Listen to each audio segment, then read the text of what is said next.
अहमद हाजी गंगौर निवासी जिला परिषद उनका 101 टका का पुरस्कार। माधव भाई सुने फिर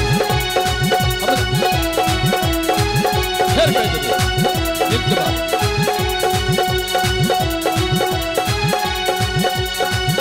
मधुबनी दरभंगाई हल्ला, मधुबनी दरभंगाई हल्ला, हमर चढ़ल जवानी रसगुल्ला, हमर चढ़ल जवानी रसगुल्ला। मधुबनी दरभंगाई हल्ला, मधुबनी दरभंगाई हल्ला, हमर चढ़ल जवानी रसगुल्ला, हमर चढ़ल जवानी रसगुल्ला।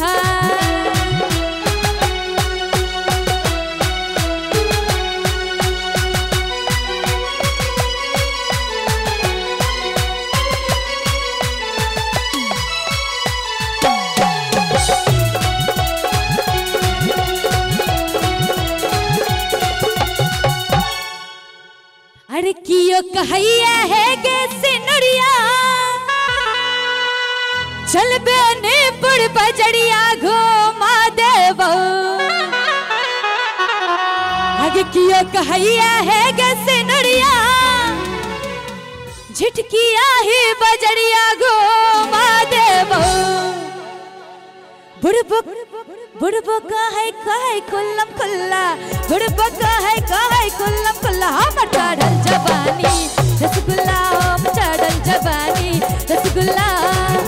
मधुबनी दरभंगाई हल्ला, मधुबनी दरभंगाई हल्ला, हमर चढ़ल जवानी रसगुल्ला, हमर चढ़ल जवानी रसगुल्ला।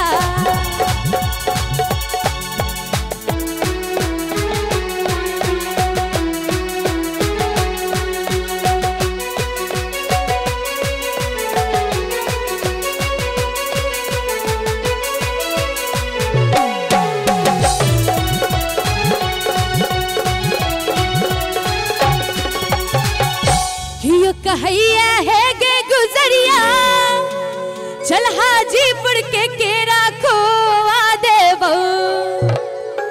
कियो कहैया है गे गुजरिया, जनकपुर के पेरा खोआ देबो।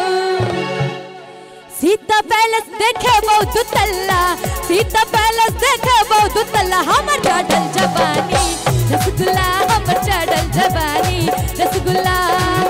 मधुबनी दरभंगाई हल्ला, मधुबनी दरभंगाई हल्ला, हमर चढ़ल जवानी रसगुल्ला, हमर चढ़ल जवानी रसगुल्ला।